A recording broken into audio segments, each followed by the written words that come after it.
اس حوالے سے یہ تحریک چلی، اور جب یہ تحریک آگے بڑھتی گئی تو پھر اس دوران ہندوستان کے بہت سارے لوگ، ہندوستان کی مرکزی لیڈرشپ شیخ عبداللہ کے پاس اور ہری سنگھ کے پاس آتی رہی، اسے کنونس کرتی رہی کہ بھئی ہندوتوا کی بنیاد پر، ہندو نظریات کی بنیاد پر آپ جو ہے نا وہ ہندوستان کے ساتھ الحاق کریں۔ اگرچہ 1946 تک ابھی وہ تیار نہیں ہوا تھا مہاراجہ ہری سنگھ، اس نے الحاق نہیں کیا تھا، مگر ہندوستان کی طرف سے اور نیشنل کانفرنس کی جب یعنی مسلم کانفرنس کو جب نیشنل کانفرنس میں 39 میں تبدیل کر دیا گیا تو اس وقت اس میں شدت آ گئی کہ ہندوستان کے ساتھ اس اسٹیٹ کا زبردستی الحاق کرایا جانا چاہیے۔ تمام ممکنہ سازشیں ہندوستان نے کر لی، ان کی لیڈرشپ نے کر لی، مگر یہ موقع اس لیے بہت اہم ہے کہ تمام پابندیوں کے باوجود، جیسے آپ نے کہا، آبی گزر میں سردار ابراہیم کے گھر میں مسلم کانفرنس کے اس وقت کی اسمبلی میں 22 ممبران اسمبلی تھے الیکٹڈ۔ وہ 22 ممبران اسمبلی آئے، ضلع اور تحصیل کے تمام ذمہ داران آگے، اور انہوں نے اس وقت ریزولوٹ کر لیا کہ وڈ بھی پاکستان، جو پاکستان ابھی وجود میں نہیں آیا تھا اور جو ہندوستان ابھی انڈیپینڈنٹ ہوا نہیں تھا برٹش انڈیا سے، اس پاکستان میں ہمارا مستقبل محفوظ ہے، ادھر اس کی نشاندہی کر دی۔ دو اس میں امپورٹنس ہیں، دو باتیں۔ ایک یہ کہ 1939 کا نیشنل کانفرنس بنانا اور سیکولر وغیرہ یہ ہندوؤں اور پنڈتوں وغیرہ اور سکھوں کو سب کو، شیخ عبداللہ نے کہا کہ جو جی آپ شیخ عبداللہ کا نیریٹو تھا اس ہے۔ کا 7 سال بعد ابطال کیا گیا، اور آج 75 برس ہو گئے کہ وہ یہ 7 سال بعد جو 1947 میں 19 جون کو کیا گیا تھا، وہ فیصلہ آج بھی درست ثابت ہو رہا ہے۔ فیصلہ درست ثابت ہو رہا ہے۔ جی اسد صاحب، میں آپ کی طرف آتا ہوں۔ ہم پاکستانی ہیں، پن ہمارا ہے۔ سید علی شاہ گیلانی شہید جو ہیں، انہوں نے یہ نعرہ دیا تھا، یہ نعرہ تو پھر 19 جولائی 1947 کو لگا دیا گیا تھا۔ اور بسم اللہ الرحمن الرحیم، thank you very much Yasir. بالکل ایسا ہی ہے۔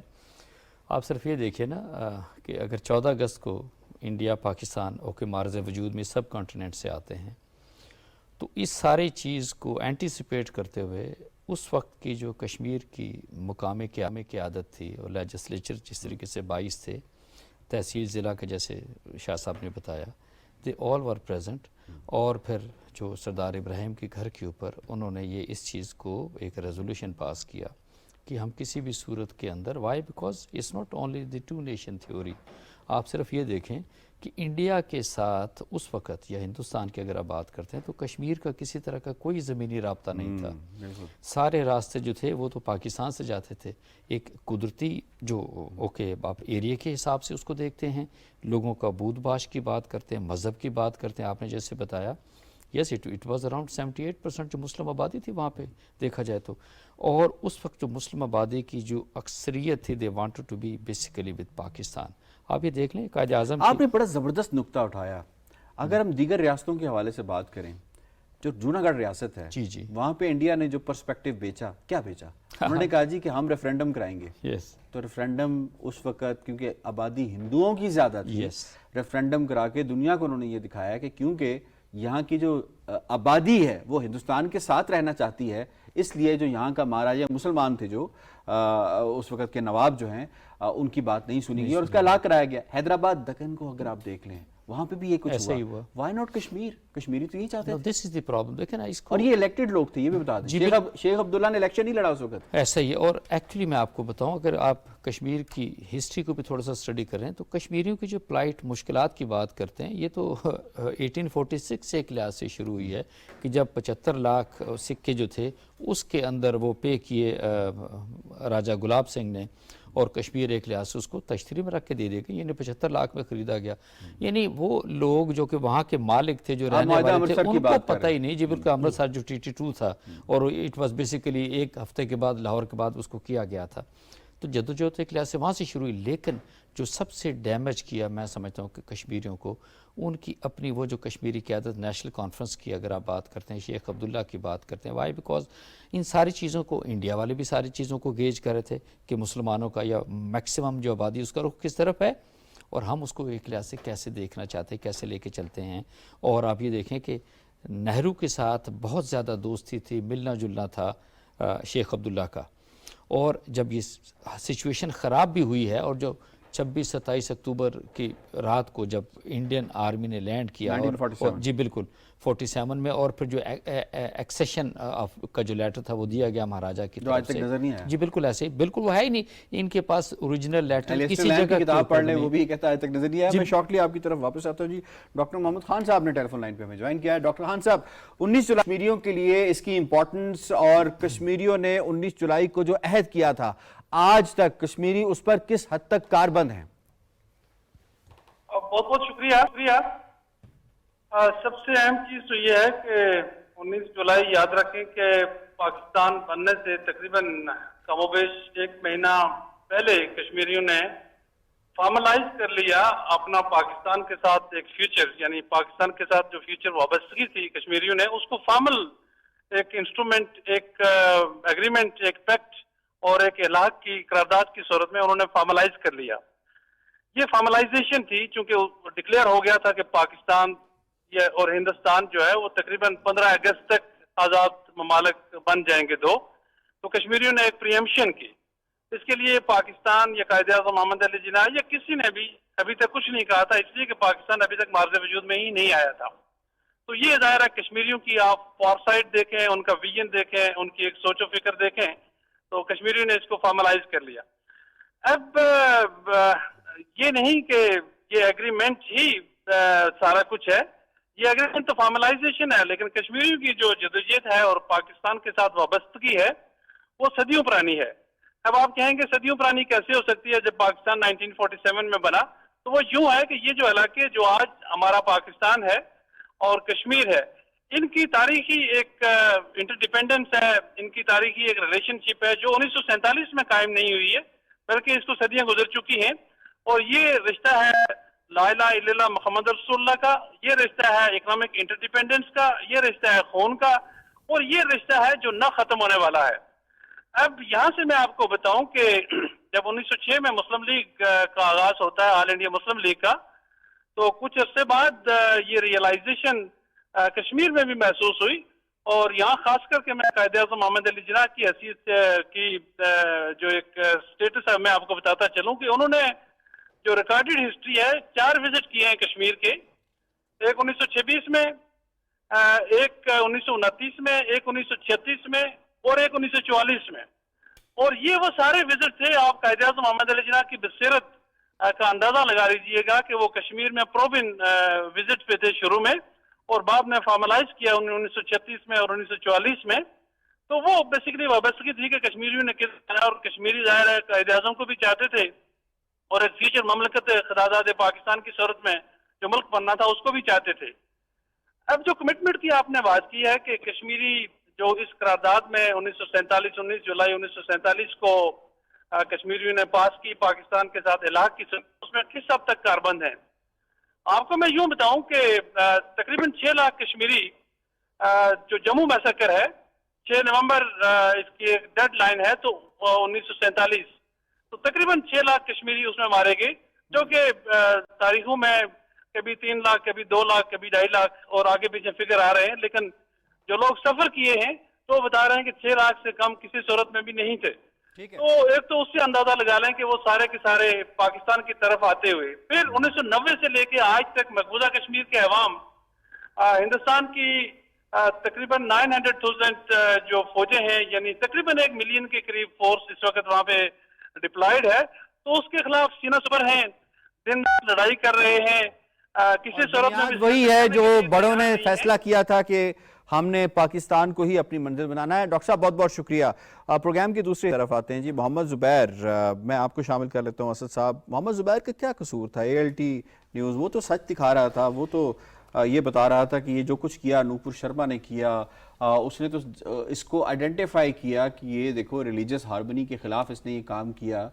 قصور کیا تھا محمد زبیر کا؟ اسے پکڑ لیا گیا، اسے دھر لیا گیا۔ قصور تو سچ بول رہے ہیں نا، قصور تو ہیٹ مونگر کہنا ہے، ہیٹ مونگرنگ کی۔ جو ٹویٹ کا اگر آپ دیکھ لیں، جب اس نے اپنا مقدمہ لڑا ان کے وکیل کا، آپ وہ ساری چیزوں کو دیکھیں تو دیر واز نو جسٹیفیکیشن سرکار کے پاس کہ اس کو نلیفائی کر سکتی، and there was no reason کہ اس کو سوائز ہیٹ مونگرنگ کیسی؟ ایک مووی ہے 1970s کی، اس کا ایک ڈائلاگ ہے 80s کی، اس نے ہنومان کو ہنی مون کہہ دیا، تو اس میں تو اس نے مووی کا ڈائلاگ کیا، تو اگر ہیٹ مونگرنگ کرنی تھی اس مووی کے اوپر کیس کرتے؟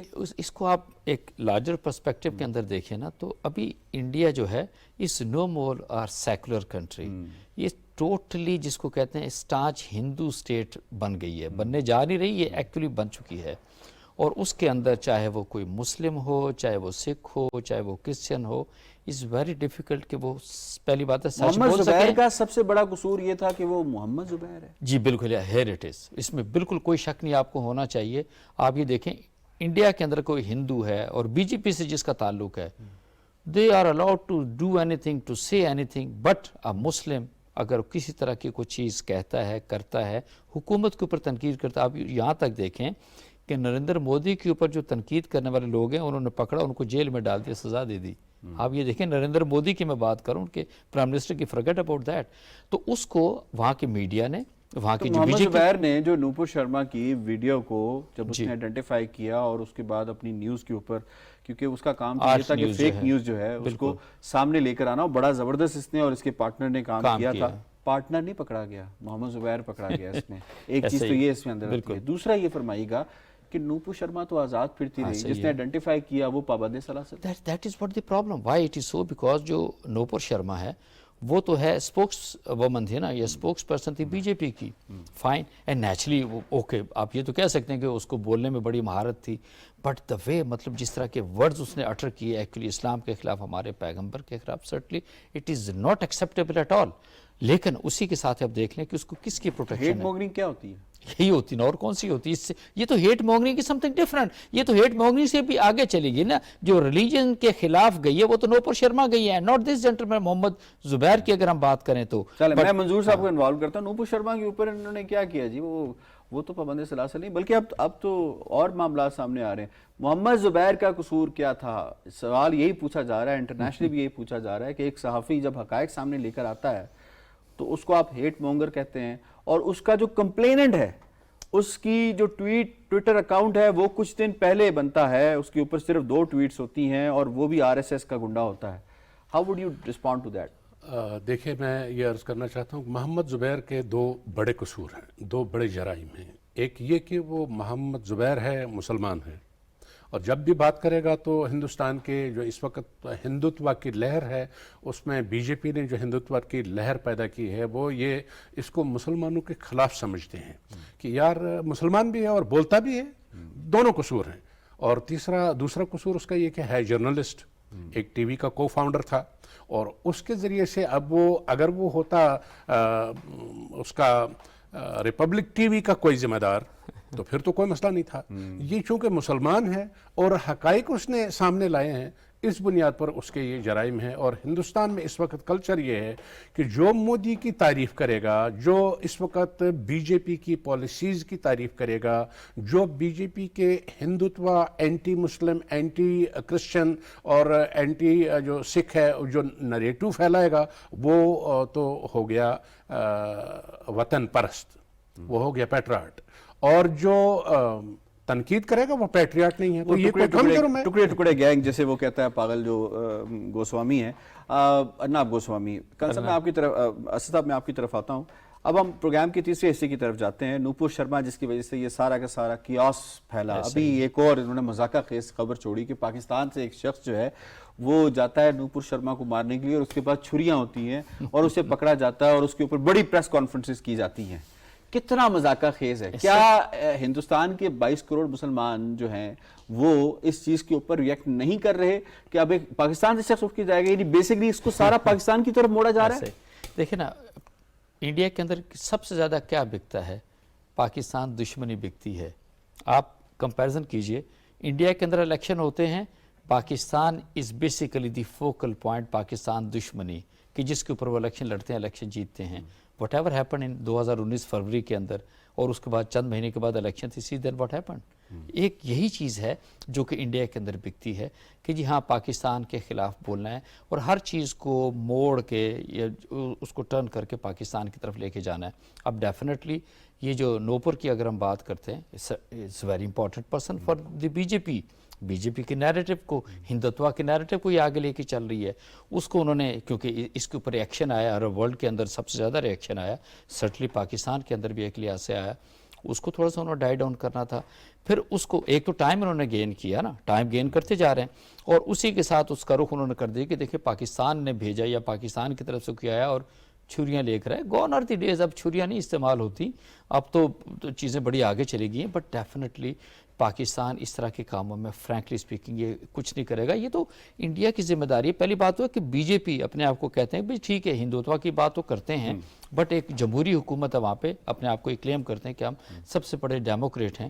تو اس کے اندر جمہوری حکومت, آپ نے بڑا امپورٹنٹ پوائنٹ ریز کیا ہے. جمہوری حکومتوں میں تو عدالتیں بھی آزاد ہوتی ہیں. ایک جج صاحب نے ایک ریمارکس دیے نوپر شرما کے حوالے سے, سرزنش کی, اس جج کا کیا حال ہوا پھر؟